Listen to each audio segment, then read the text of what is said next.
Hello, everyone. Good morning or good afternoon or oh, hello.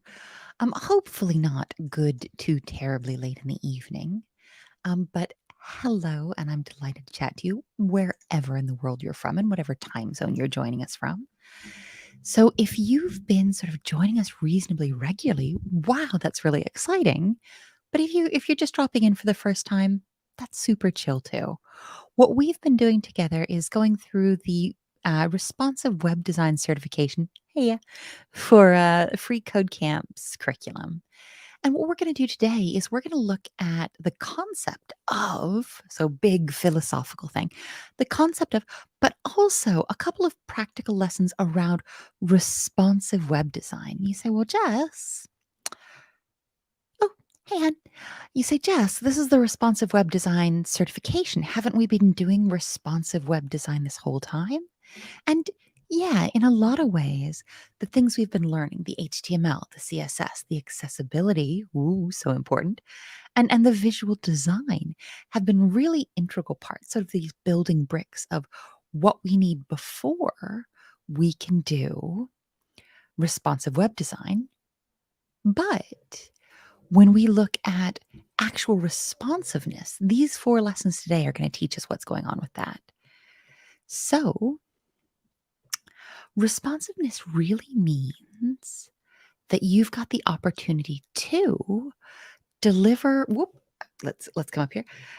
Deliver equally high quality or similarly high quality experiences to your users. So the people who are using your website, regardless of if they're on a great big screen or if they're on a phone or if they're on their phone portrait ways. Is that like, hmm. And we're going to take a look at that today. And today's lesson is just 4 little tiny lessons. It's another one of these nice, mellow ones. And this is going to give you tons of time to get caught up if you need some time to get caught up. But also, this is a great opportunity to do a little bit more research if you need to. We're going to zoom in a little bit. It's nice and big in it.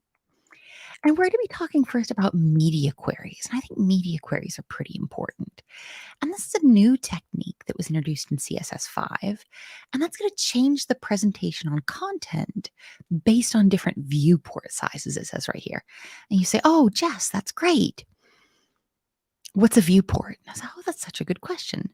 So a viewport is what your user can see on their screen. Or if your user's using assistive technology, it's what their assistive technology is going to render for them.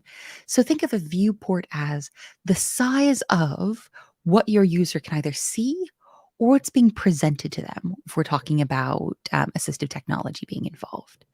And that's sort of conceptually okay, isn't it? If you're watching me on your phone, the sort of surface of the phone that is displaying the all of the stuff that's going on here right now, that's going to be your viewport, isn't it? If you're watching on a huge big screen monitor, like, wow, fancy, I'm a bit jealous, but your huge big screen monitor, the size of that is going to be the size of your viewport, isn't it? Cool, huh? So, media queries consist of a media type. And what you're really doing when you set a media type is you're saying, hey, this is the media type. This is what type of thing I'm giving you. And I'm going to give you a abstracted out example before we talk about the real media types is. So this is not a real media type. Just ignore the fact that this is nonsense. If I'm a developer, my CSS, I'm putting my CSS here. Oh, hey, this is a media type. And that's not a real media type. Please ignore that. And then when that CSS is being read by the browser, by the device that your browser runs on, if that device understands, if that device has the vocabulary to understand what banana means, it'll say, oh, you're passing me some banana media. I'm going to display this as though it's a banana for the Viewport size I have available. And we'll run through this exercise, and then we'll talk about what types of media queries actually exist, because banana is clearly ridiculous, isn't it? So what we're going to do is, here's an example of a media query that returns the content when the device width is less than equal to or 100 pixels. So here it says media, maximum width is 100 pixels. And here's what happens. Say, oh, hey, when you, hey device, when you're taking a look at that, if the viewport that someone's looking at this with is less than 100 pixels, apply these rules. Yeah. And here we're saying, hey, you know what? If the height is 350 pixels or more, apply these other rules. So we've got a couple of really solid examples. And remember, and this one's really important, the CSS inside the media query is only applied when the media type matches. Let's go ahead and let's try and do this, and then let's talk about what different media types exist. So this is just like when we did animation, where we're going to start with this with an @ sign like we did for our frames. We've got an @ media. Cool. Here, we're going to say the minimum height, because here it's been suggested that we want it to be when it's 800 pixels. I don't know how long that big that's going to be in sort of real world. So if it's 800 pixels or more, and we have an example right here and say, okay, here when it's more than or equal to 350 pixels. So I think these are going to be the same deal, right? At least 800, at least 350. Yeah. So we're going to take this right here. The minimum height is 800 pixels. All chill. And now we're going to set our CSS rules. And this I'm going to open up as a big question. Why might this be useful? Can you all think of an example of why I might want to set a specific font size only when the viewport is at least so big? Let's go ahead and give me a little space there. Why might I want to set a font size only when the viewport is big enough? Should it be max height? Oh, that's a really good question. I think this might be... Oh, you know what? I misread this completely. You're absolutely right. I was like, oh, it has to be 800 pixels or larger. But you know what? It says less than or equal to. You are absolutely reliably correct. And thank you very much. I'm reliably wrong in the mornings, and y'all just get the worst of me. You're so patient. So what we're going to do is we're going to set the font size here. What are we going to set the font size to? 10 pixels. We absolutely must add our semicolon, even though that's the only CSS rule we're adding on this line. We're adding that just because we like to be pretty complete. Maybe we'll go through and add more stuff later. Monica, you're absolutely right to say, well, you know what? We're going to set this in as an appropriate font size to make sure that it's going to fit on the screen. So say, hey, if your viewport, if the screen your device is looking at this on is 800 pixels or less, it's probably not huge. Let's maybe set a smaller font size for somebody looking on a smaller, and we can go ahead and get a bigger font size for somebody who's got those big chunky viewports if they want it. Let's go ahead and come on down. Let's run our tests and see whether or not I goof this up. Ooh. So less than or equal to. Our P element.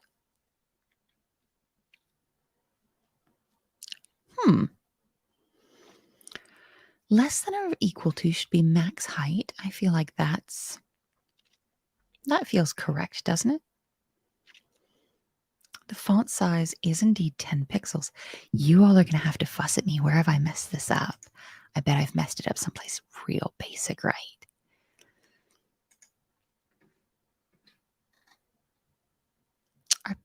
So we should declare a media query for devices of height less than and equal to 800 pixels. So that was egg roll absolutely saving us with the no, it's not min height, it's max height. And then our P element should have a font size of 10 pixels. Only change code below this line. We've done that. It's going to be a very long morning, isn't it?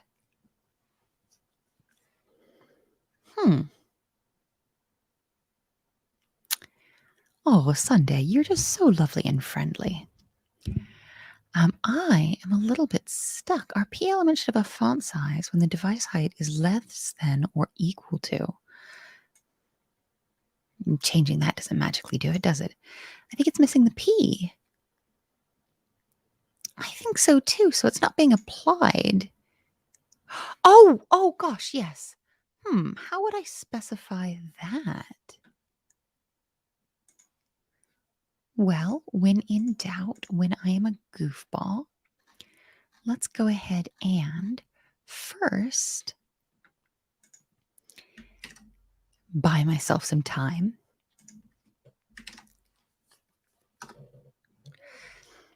And share the media query. So let's take a look at this together. I think that should automatically apply, shouldn't it?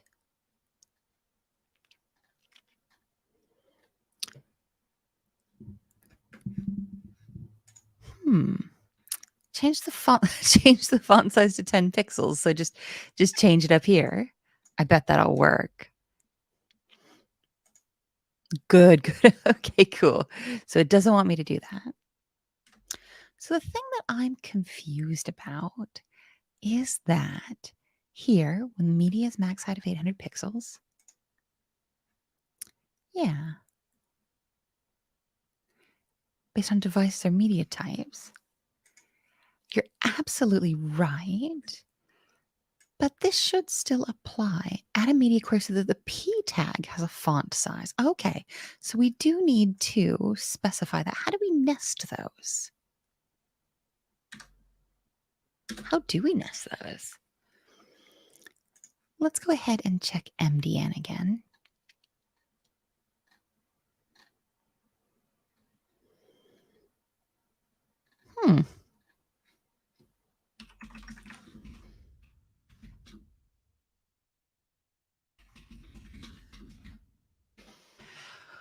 When in doubt, we'll get some media query examples. Everything's fine. Yeah, okay. I've got this. The format is just nice and weird. What do we think about this? It still feels like it's wrong, doesn't it? What? No, wait. You will slow down. Okay. So what it's asked us to do, and what I should really have some coffee before doing, here is saying that we're setting it for just the P. Oh, Monica, you had to look this up too?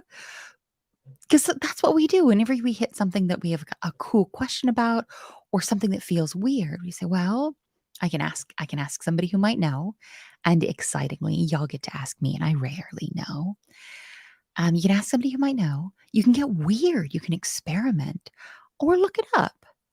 And here, so we said we're going to set our media. We're going to set our rule. Oh, heck, we're going to jumble our rule.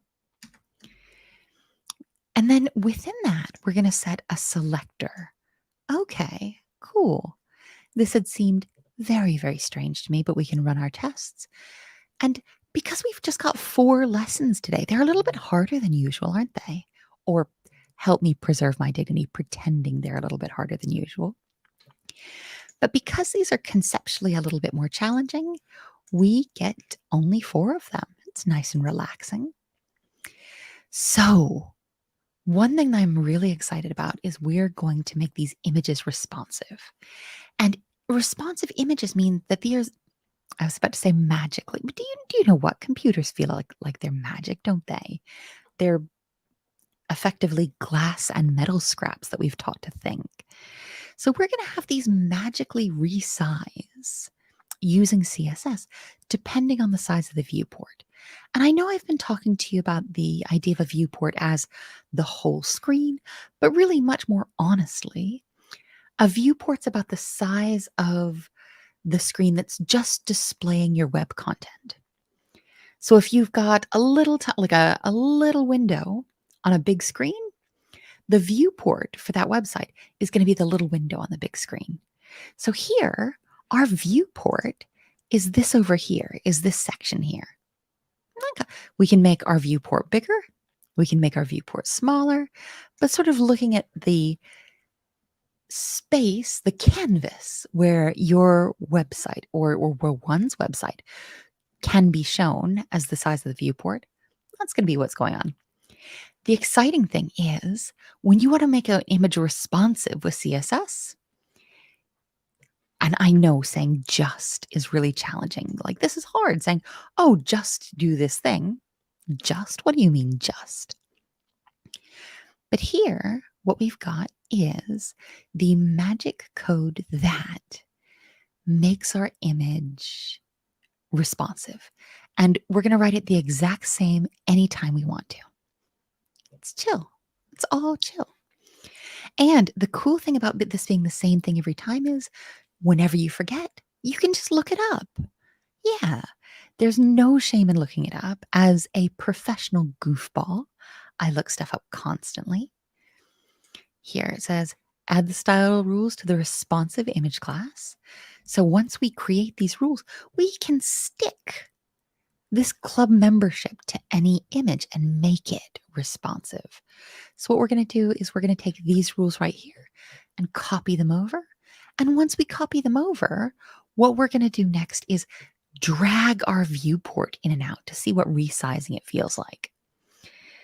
Maximum width. It's always going to be 100%.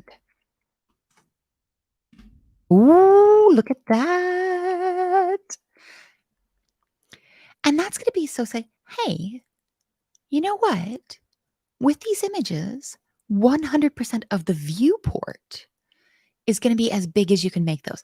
And that's really saying, hey, don't push these off the viewport. Don't push these off the page for people.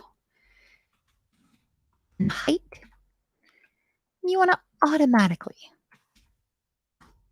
and that's how it is.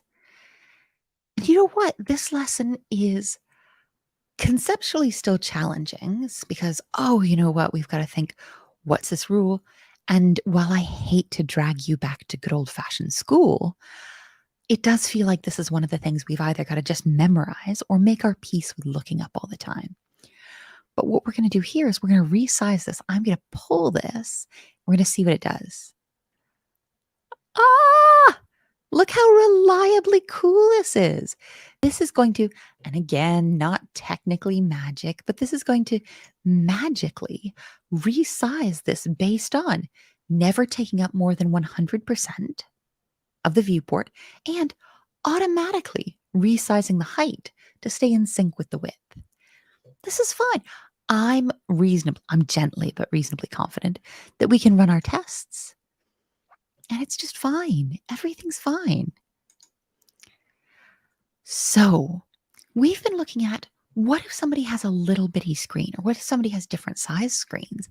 And now we're going to say, oh, hey, what if someone is well fancy? What if somebody, and this isn't me, what if somebody has the top of the line, newest, fanciest Apple majiggy? I'm both showing my reluctance to upgrade and my age when I say Apple majiggy. But you've got the newest, fanciest computer with the newest, fanciest retina display, and you want high resolution, the same. Well, I mean, it's the 2020s. We're all spending a lot of time inside. So sometimes you'll see on Netflix where it says, oh, this is available in 4K or high definition or what have you. And we're really giving that sort of high-end Netflix experience to those of your users who may indeed have a high-res or retina image display. Cool. Let's look at how to do that. And we don't just want to deliver that automatically.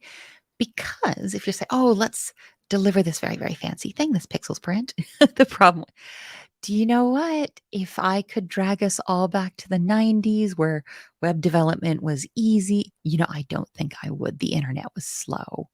Like the world is weird these days, but these fancy and I confess, phones as computers is quite cool. So what we can do, let's go ahead and take this example.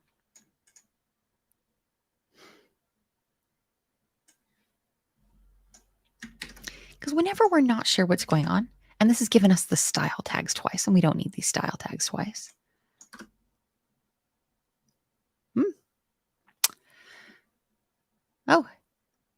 Oh gosh, it's because I'm a goofus. So, I mean, it's not working. I'm relaxed about that. So here we've got the image. The height is 250 pixels. The width is 250 pixels. The image screen is coolpic 50 by 50. The alt is, you know what? I'm going to so this is an open question. We can't see this image, right? Like this image is broken for us. We're okay with it. What do we think of this alt text for this broken image in the example? Do we think this is an especially good alt text for folks who are using assistive technology, or for us who are observing this right now as developers? Do we feel like a most excellent picture tells us? Remember what we learned from Parham? Oh gosh, two weeks ago, ages ago, the inexorable march of time. Remember what we learned from Parham, where he said, well, you know what, when you put together alt text, it's really about communicating what's important here. What are we doing here? Why is this image here?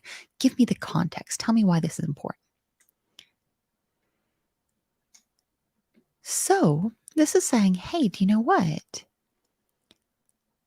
The simplest way to make your images properly display, and I'm just going to read this because it's very, very formal, and it seems a little counterintuitive, isn't it? But it's saying the simplest way to make your images display properly on high-res displays like MacBook Pros, for those of you who are hip fancy and have one, is to define their width and height value of half what the original file is. So, hey, pack all of that information in a smaller size.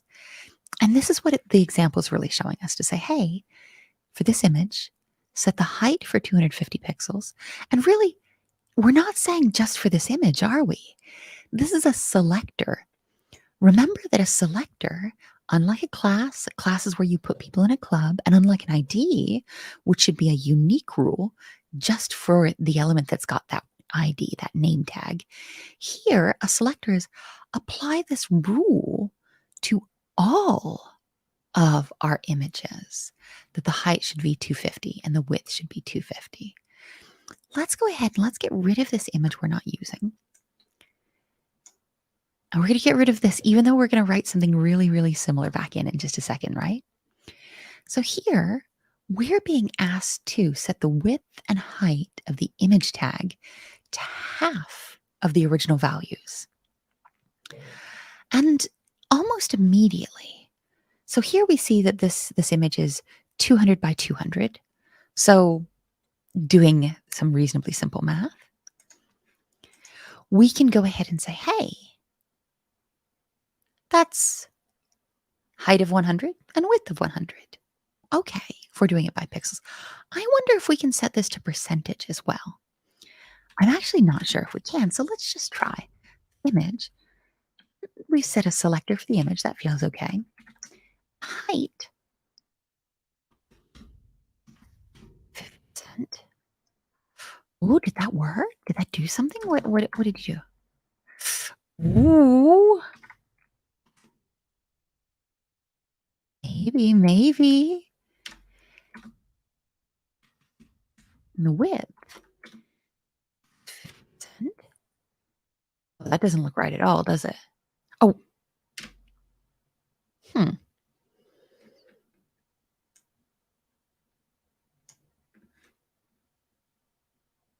height.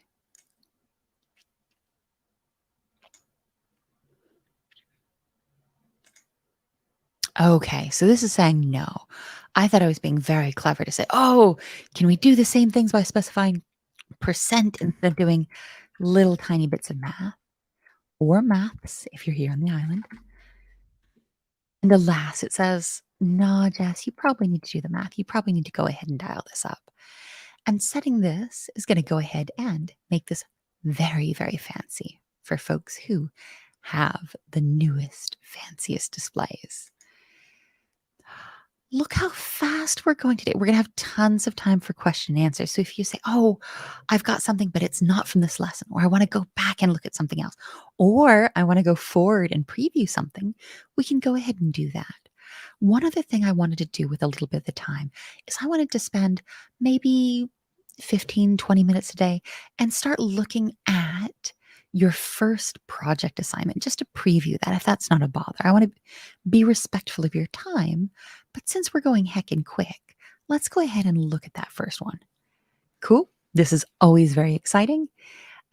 If you've got the money, don't spend money you don't have, but if you've got the cash and if you want to, you can donate to Free Code Camp. That doesn't give me any money. That doesn't give Class Central any, and you should never, if anybody shows up and they're like, hi, I'm Jess, give me a tenner. It's not me, I promise. But Free Code Camp, the folks who supply the really the learning platform here, are a nonprofit, and it's just generally cool to give money to nonprofits, isn't it? So Eggroll's asking, hey, does Class Central accept donations? And no, it's a for-profit company. If you want to support Class Central, the most reasonable way to do that is if you find any MOOCs you like via their class, click on it and register there. So yeah, affiliate referrals, I think, is the core business model. And who doesn't like to learn more? Oh, do you know what? If you want to support them in non-financial ways, and if you want me to fuss over how great my lovely assistant in this case, but much more widely colleague is, Mervin is helping out today. And Mervin, are you? So it's going to be challenging to get you to chat. Mervin, I'm not going to ask this as a rhetorical. Mervin's going to be teaching a study group just like this one, really similar to this one. Is it starting next week? And that's going to be on dinosaurs. So if you're like, yeah, Jess, okay, this programming stuff is okay, I suppose. I'd like something a little bit more relaxing. Mervin is going to be leading a study group about dinosaurs. I'm going to be taking it too. I know, it's discouraging. You're like, ugh, more Jess. But as a student, I'm like, how relaxing is a course going to be about dinosaurs? You know what is the sorry, I'm just asking Mervin high pressure questions live. Mervin, do you know, is the marketing course starting next weekend as well? If you could drop a little bit of information about the chat into that, I'd massively appreciate it. I confess that as a deeply stressed out nerd, I paid more attention to, there's a group about dinosaurs than there's a group about marketing, this very important stuff to learn. So there we go. Marketing will be starting soon. So we can also make our text responsive. So instead of using M, and remember M is that relative measurement by default set to, is it 16-point font line? And pixel is an absolute measurement, like a very, very tiny millimeter, a very, very tiny inch.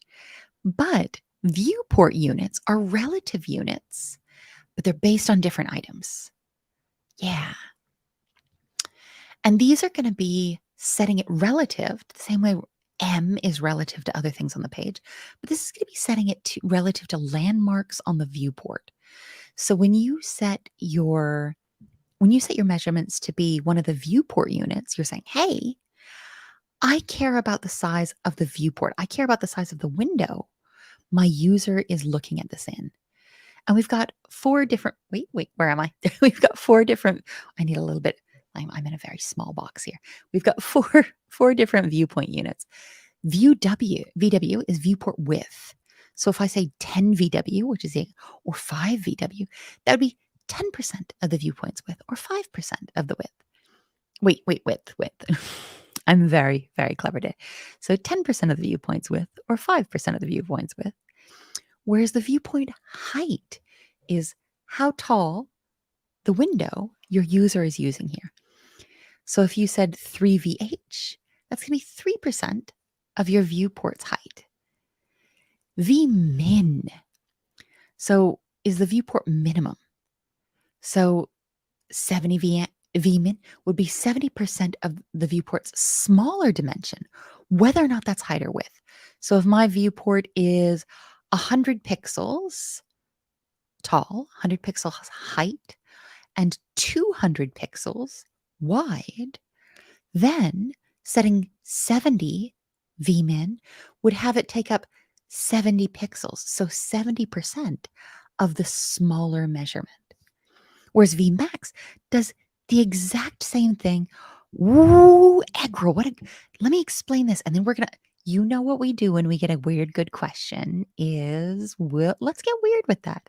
Let's see what happens when it's larger than 100. I love that. For the maximum, like what happens when we overclock this? I like this question. So, and the Vmax is going ahead and using the bigger dimension. So I said, give me 100% of, and if we've still got that viewport that's 100 pixels high and 200 pixels wide, it's going to go ahead and take up 100% of the 200 pixels.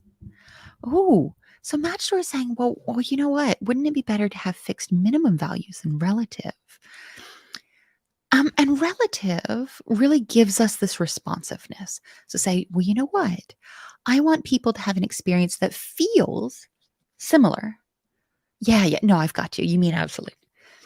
So with absolute, it means that if somebody's resizing their stuff, it can get weird fast. Like stuff can get borked, very technical term, out of alignment pretty quickly.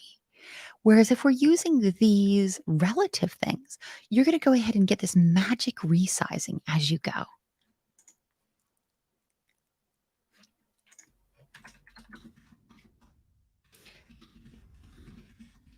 Sorry, everything's fine.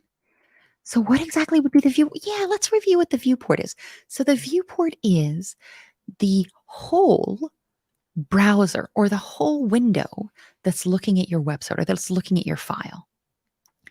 So if you're watching this on your phone, the browser that you can see my goofy face and the screen and your chat, that's going to be your whole viewport. If you're watching this on a computer, you've got a little bit more of an opportunity to examine what the viewport is. Because if you're in Firefox or if you're in Chrome or if you're in Vivaldi, you've got the opportunity to go to the corner of your browser, whoop, and drag it smaller and drag it bigger. Sorry, you all probably saw that. So here, when we're looking at our preview, remember that this is a bunch of here's our instructions, here's our code, here's our test. In this example, our viewport is our preview display. All good. Yeah, that's such a good question. I really appreciate it. So what does it mean by larger and smaller viewports? And that means like bigger or smaller windows. If I'm looking at your website on my phone, I'm going to have a much smaller viewport than if I'm looking at it on my computer, aren't I? Yeah. So these are going to be larger and smaller windows that are your windows that your users. That's what we call humans. Ugh. Web using humans. It's a bit long. Are using to look at your websites. These are really, really lovely questions. I really appreciate it. So here's an example where the body tag is set to, yeah, so Matchstore makes a really good point. So you need to define larger and smaller windows relative to something, and that's usually pixels. So yeah, when we're talking about absolute measurements, that's almost always pixels. Yeah, that's chill. But you can define larger and smaller windows relative to itself. So if, I'm trying to think of a completely ridiculous example. So if I'm looking for a backpack, I can ask for a backpack that's an absolute measurement. I want a backpack that's 100 inches tall. Ooh, it's I want a backpack that's 50 centimeters wide. Or I can say, hey, I've got this thermos. I want a backpack that is the size of 10 thermoses.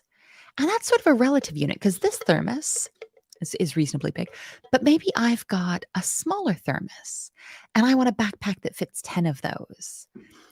This is a really woofly metaphor, isn't it? So you can set something in an absolute measurement, but you can also set something relative to the situation it's required for. So here, the situation in my terrible example, I'll come up with a better one for the next class. I'm sorry that y'all get me on Monday. Thank you for being so merciful on Mondays. But see, in this example, the absolute units might be inches or centimeters, and the relative units might be, oh, I need this to be able to hold 10 thermoses, which might be different sizes. Tanya's saying, oh, you know what? Is sort of the size of the window frame similar to the window on a wall that lets us view outside? And yeah, I like this a lot. So yeah, think of the browser or think of the viewport as sort of your user's window onto your site. And everything they can see on their screen is the size of the viewport. I find this an impossibly relaxing way to frame this. Here in our example, we've got the body set to 30% of the view width. Let's go ahead and see what that might feel like. Okay, see, and this automatically gives us a really, really good sort of intuitive feel for what this means. Our viewport is everything in this box that comes after our code and after our test and under the menu. So our viewpoint is all of this. That's all right. And we've set the body to be 30% of the width. What if I say 30% of the height? Ah, cool. So it's squishing 30% of the potential height. Everything's chill. What if I want to say, well, let's play with this a little. Oh, did we have a question from Egg Roll saying, well, what happens if we go more than 100%? So what is the potential height here? Wait, hang on. Oh, that's a question. I think I framed that badly. Let's just think about it as height, not potential height. I've misspoken and I am reasonably officially a goofball. Let's sort of delete the word potential. Because we could enlarge our viewport, but that applies just as equally to width. So Eckerl asked a minute ago saying, hey, what happens if we go more than 100%, which is a really good question. And that just means, oh, well, we kick that. It just goes a little bit off the viewport, which isn't great. I mean, we can go and see the rest of this, but like that's not ideal, is it? Let's go ahead and get rid of this one.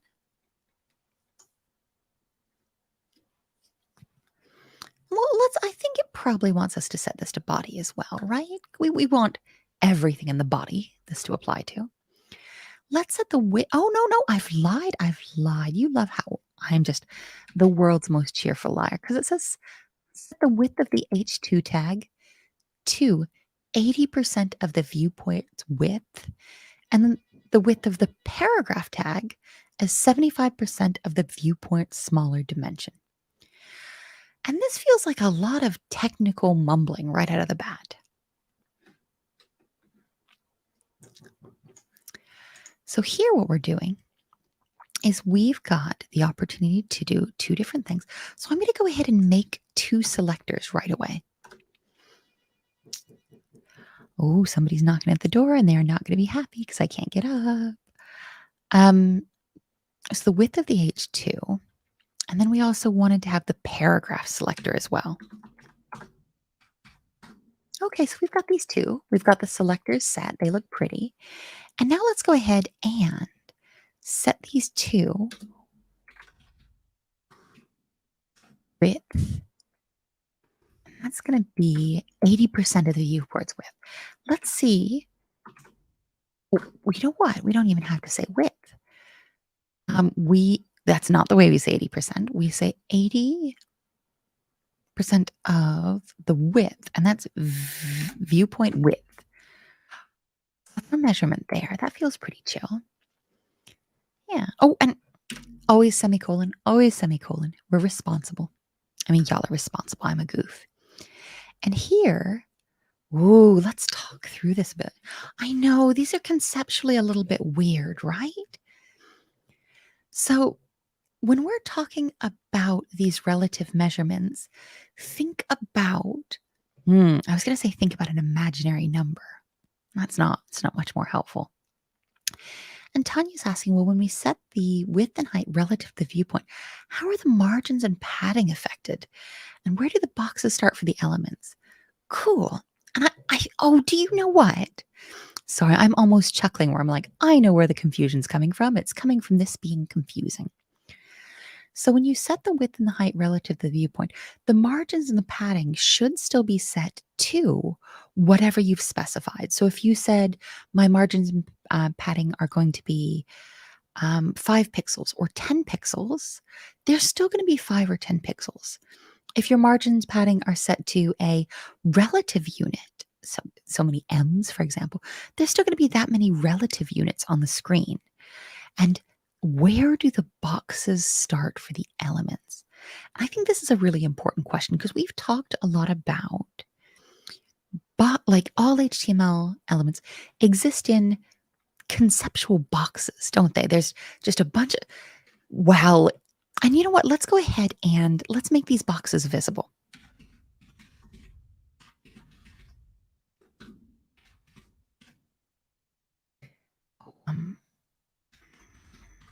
How light blue works? No. Let's make that pink so we can see. And I really, really like this question. So I'm going to go ahead and leave these background colors. Is that too distressing? So I'm going to go ahead and do this assignment. So I'm going to go ahead and add the width and the height with these different rectangles colored because the magic, no, it's magic. It's genuine magic. The magic behind responsive web design is that it's going to automatically crunch and automatically move these rectangles, these elements, as you resize or as you approach it from different viewport sizes. The whole larger point behind this is that many of your users are going to be on different viewport sizes, and this allows them to go ahead and see things the way you generally intended them to be seen, that these rectangles will be in the right order. These rectangles will be about the same size on the screen as you asked for, even if they've got different sizes. So let's go ahead and have a look at this. Let's one more time set the width to, where's my goofy brain? 80% of the view width. Okay. And we saw that rectangle come right in, didn't we? So we're not just changing the text of the H2. Remember, what we're doing is we're manipulating the conceptual rectangle that it exists within. And you're like, Jess, I don't like how much philosophy exists in CSS and how much, what's the conceptual rectangle that powers this element in HTML? And as much, you know what, you're going to be able to find a lot of deadly serious developers who disagree with me. But I think a lot of development, a lot of web development especially, is about a sort of internal philosophy. Say, oh, cool, these are rectangles. What are we doing with these sort of conceptual ideas of rectangles as we move them around? And I want to review what's going on here because we're just about to say the width of the paragraph tag, we want it to be 75% of the viewport's smaller dimension. And that means if somebody's on their phone, it might be, and holding it landscape, it might be that the height is the smaller dimension. And if somebody's on their phone and they're holding it portrait, it might be that the width is the smaller dimension. But here, we're going to set it to 75% of the viewport's smaller dimension, and that's going to be with the V min. That's going to be 75 V min. Ooh. Because automatically, before we put V min, let's cut this out. That did put that down in pixels for us, didn't it? So automatically it says, hey, I know what you're doing. My default is pixels. And you say, well, this isn't about pixels. This is about setting this to 75% of the smaller dimension. And for us, the smaller dimension is width because we've got this top. What happens, and I'm going to squish this, what happens when height is the smaller dimension? It's good. Ooh. You know what? I don't think this is doing this properly. Sorry. All right. What happens when height is the smaller direction this way? So we can go ahead and see that these are automatically resizing.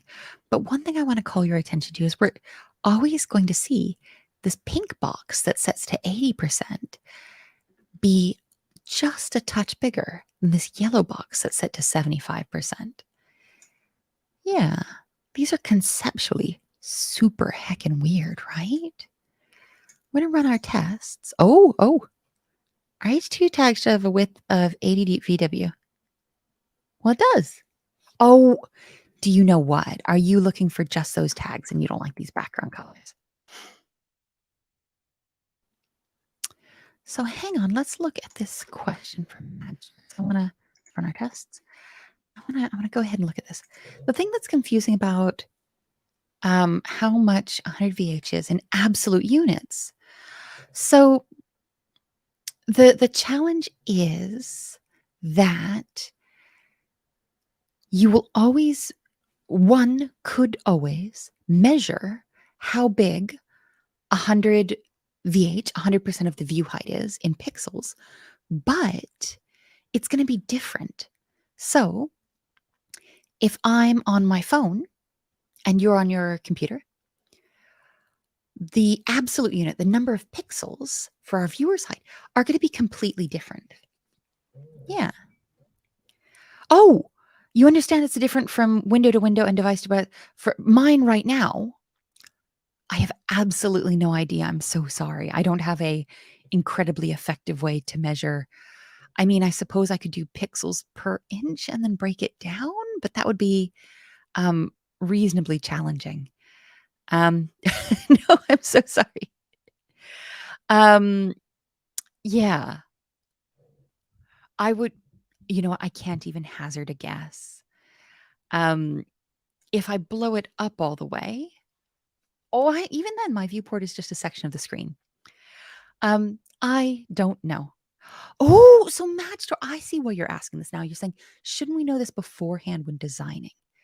So this is such a good question. I hope I don't sound like I'm picking on you by focusing on this question. It's good to generally understand the dimensions of many common screen resolutions. And this can mean, so Android developers especially, well, Apple as well, they're all different sizes now. So folks who develop mobile applications or who are specifically building for the mobile web will often know brilliant, interesting things about the size and dimension of resolution of different mobile devices.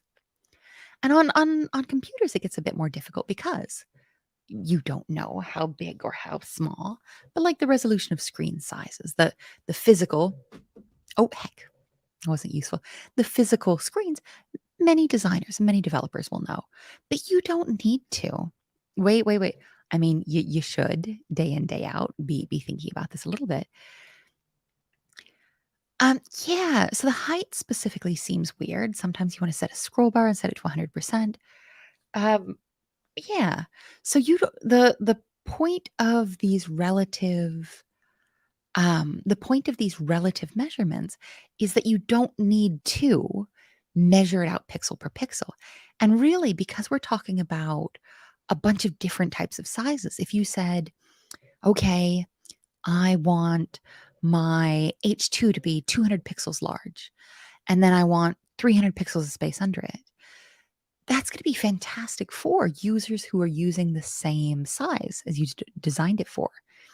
But for folks who need a responsive experience, that's probably not going to work. 200 pixel H2 is going to be distressingly large on my phone.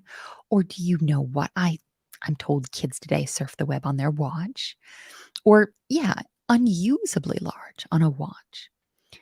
I'm so sorry that, and it's mean, it's unnecessary, but I think it might be another case of the more you play with this, the more it's going to sort of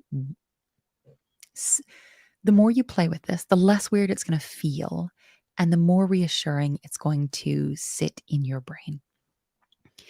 Yeah, so Tanya's saying, well, with designing, we need to understand the height and width ratios of most common screens. And I think that's a really fair assessment. Just to understand what size would be minimum. Yeah. So, and this, y'all love how I'm just consistently like, oh, you know what this is a problem for? This is a problem for testing. Because, like, you're going to want to test this on a bunch of different devices. You're going to want to test this on a bunch of different browsers. And you're going to want to resize this and get weird. Yeah. Where is my fragile human brain leading me? If this is okay, I know that this is still feeling really confusing and it's just going to keep feeling, oh gosh, I don't want, I mean, I do want to donate, but we're going to come into responsive web design and see responsive means that I can resize this and I get a reasonably similar experience. And I want to come in because look at everything we've done. Oh, we did this. It's fine. We're going to be doing Flexbox next week and the grid after. But as scary as this is and as terrible as this is, you're going to have to do the projects on your own. We're still going to be in the forum to help out, but these are yours. I think that based on what you've done so far, you're going to be able to do, I'd say, complete a tribute page. And this is really different because it's not giving you. So the first thing that's different is it's asking you to go to CodePen. I'm going to log in. Oh, heck. I don't have my, give me just a second to get my password.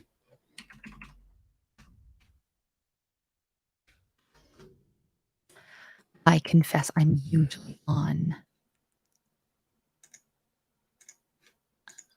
I'm going to stop sharing very briefly because y'all don't need my personal email. I mean, if y'all want my personal email, it is a guaranteed way to have me respond much more slowly because my personal email is a absolute firefighter. I'm 700 emails behind, which is very, very relaxing, very reassuring. So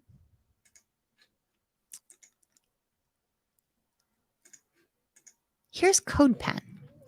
And the first thing we're going to notice about these challenges is we're not doing them inside the pre-existing sandbox for free CodeCamp. Isn't this scary? So we're still doing them in a sandbox. CodePen is still a sandbox. Let's go ahead and start a new one. Oh, that photo of me is 100,000 years old, is it? So let's go ahead and create a new pen. And this is still a sandbox. This is still abstracting some things away for us. Because we've got our HTML file, and this is really, think of this whole project as a folder on your computer, but it's a folder in the cloud. It's a folder on someone else's computer. And in this, we have an HTML file, we have a CSS file, and we've got a JavaScript file. So what we're going to be doing is we're going to be, oh, hang on, let me share this in a bit more of a sensible way. You all are very, very patient, aren't you? We're going to be tabbing back and forth between what it's asking us to do here. Oh, and you know what? Those of you who are in the bootcamp proper, who's already working on this or who's already finished? I want you to brag. So what we're going to do is we're going to take these requirements and they're written as a user story. And this is going to be reasonably common when you're working on a team. This feels like working in the real world.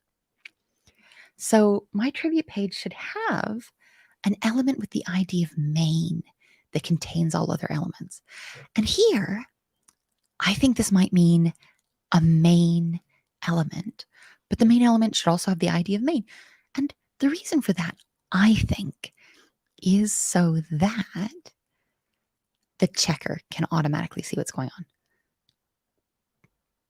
We should have an ID of title.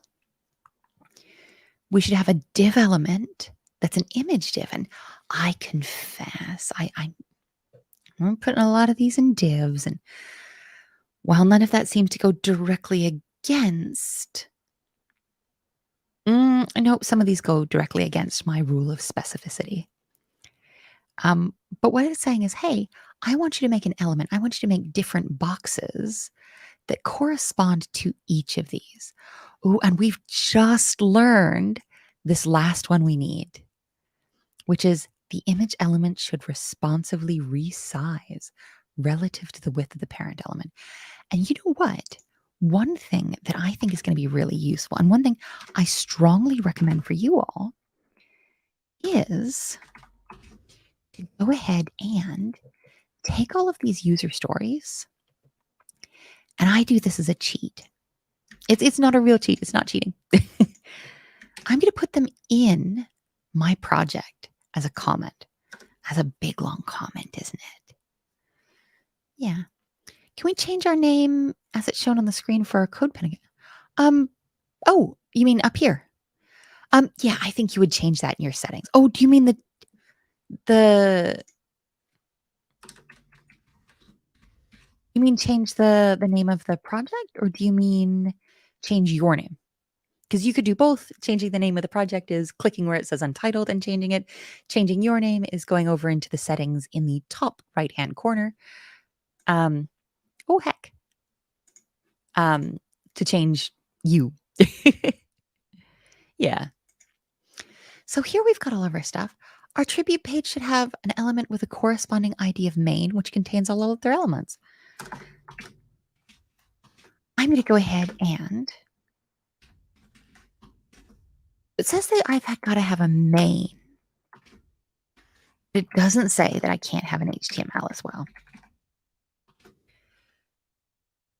He said, well, Jess, is that good enough? And I said, I don't think it's good enough. Cause ready to take it. Well, let's make this a little bigger first off. Woof. That took us right up to the top. Take a deep breath up. And I'm not going to do this whole thing with you all. We've got that video from the Saturday session where we look at a little bit of this, but we look at it with files. I'm just going to sort of walk you through a concept or two from taking a user story and moving it into the actual project. So my tribute page should have an element with the corresponding ID of main, which contains all of their elements. Do you know what? Even though in a real world file, I would have a doc type and an HTML, here, I don't think I need it. It says my element with the ID of main should contain all of our other elements. I'm going to add an ID here. And we just got told that the ID type should be main. Ooh, I'll save my egg roll. No, wait. There's probably nothing keeping you from using a template, but the only person you're going to be cheating is yourself. Like, you can do these things. Do them. Sorry, I'm such a drag. So I think this is our first user story sorted. I should have an element. I've got an element with an ID of main, and we're going to put all our other elements inside that. I'm going to, and this is going to feel very satisfying, I'm going to come and delete this first user story. Yeah. My attribute page should have an element with the corresponding ID of main, which contains all. I feel like I've done that. I should see an element with a corresponding ID of title, which contains the text that describes the subject of the tribute page. So usually I'd want to go ahead and I'd want to make a title element with the ID of title. And we still can. I think the challenge here is that a title element would sit in the head, and head is the section that comes before main. So that would sort of conflict with user story 1.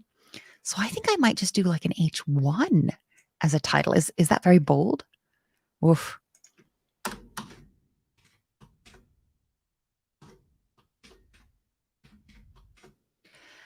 Here, our ID is equal to title. And who do we want to be the boss of this?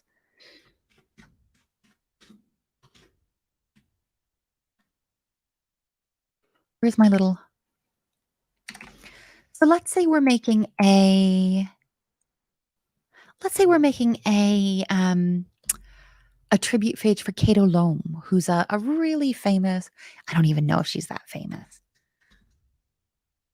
Oh no, I added the accent to the wrong one. I'm so mean. Oh, and I'm trying to change the wrong one now. So Kato Loam is one of my favorite people. This has nothing to do with computers. She's she's passed away, but she's a reasonably famous polyglot. So she speaks a heck ton of different languages. And I'm interested in learning languages. And she taught herself by just like sitting down and reading books. So like, obviously my hero. So let's go ahead and spell her name correctly. Let's be respectful here. And you know what? I've got an element with the ID of title that contains the string, the text for her name. I think I've got number 2 done as well. All right, we're going to try one more user story just to get the feel of this, because otherwise you're going to be halfway through this and yeah. So this should auto save, but it's good practice to press save as often as you want. Yeah. Auto saves in it. Yeah. But when you're working, so what's the use of ID? Mira, this is such a good question. So when you're using IDs in regular old development, it's because you want to be able to apply specific rules, or you want to be able to remember, just sort of attach a name tag, attach an identity to this. In this case, we're adding these IDs, I think, because there's going to be an automated testing system that looks at our website. And the automated testing system is just going to come in and it's going to say, do I see an element with img div ID? And if it does, it'll give you the points. And if it doesn't, it'll say boo boo. Boo boo is a very technical one. So here, I'm going to create a div. I'm going to close my div. We're going to set the ID is, oh heck, equal to image div. Yeah. And you know what? I bet money. So this one right here is actually completing, because we think it's pretty reasonable. And the next user story says, hey, that image div, put an image in it and add the ID image to that image. Yeah. So I'm not going to do that because I'm mean. And it'll give us something to talk about later. But this sort of gets you started with what's a user story and how do we carry that over, which I think is really important. Monica's asking such a good question, and I really want to highlight this and say, okay, well, do people use IDs and things like classes and things like selectors? And absolutely yes. And when to use each one. I think that's really useful as well. So you're going to use selectors. And remember, a selector looks like, oh, I've got the opportunity to put one here. If I want to say all of my H1s should be, hey, if I want to make all of my H1s pink, that'll do it. Oh, pink's really hard to see. Okay. If I want to make all of my H1s, if I just want to make some of them, I can create a class and put different elements in that class. Or if it's just one and I want it to override other rules, I can use IDs.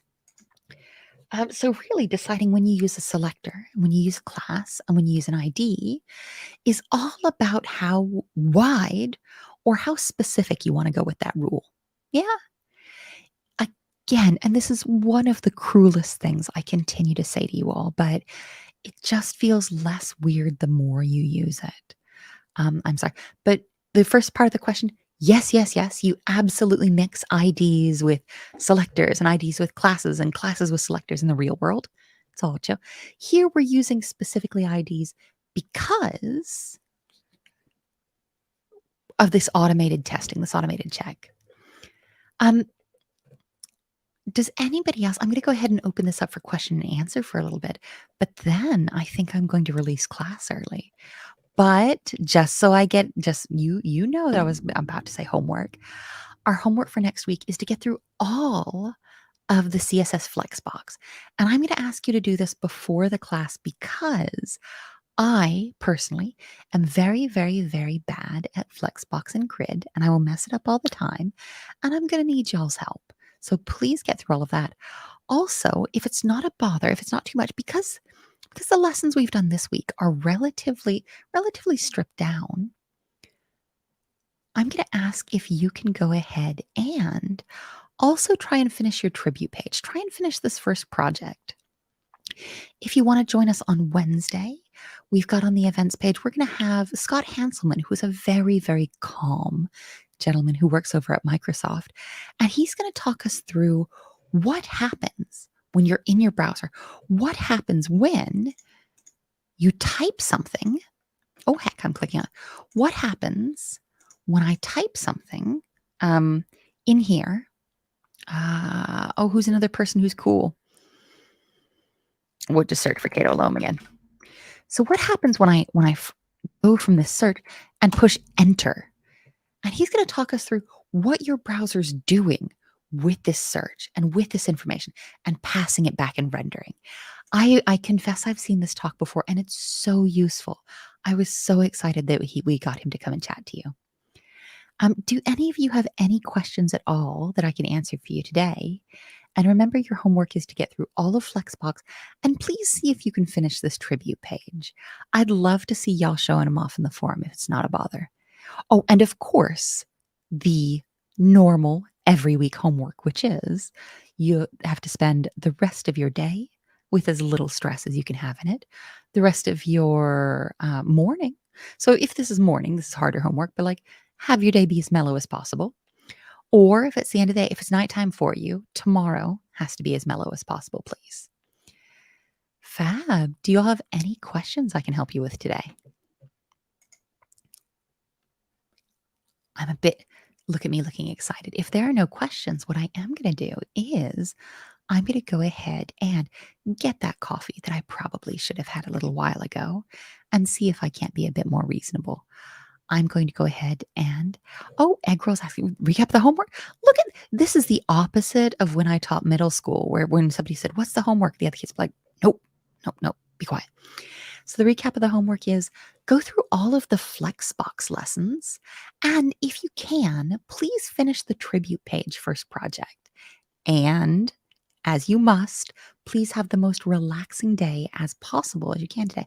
Unless it's the end of your day today, in which case, please have the most relaxing day tomorrow, but it has to be a full day. So finish Flexbox, try and finish the tribute page, and chill as hard as you conceptually can, within the constraints of the 2020s, obviously. Fabulous. I will let you go to have the easiest morning or afternoon or middle of the night y'all can. And I will see you either tomorrow, even though it's the exact same material, there's no obligation to come tomorrow, or I'll see you on Wednesday, or I'll see you next week. It's all chill.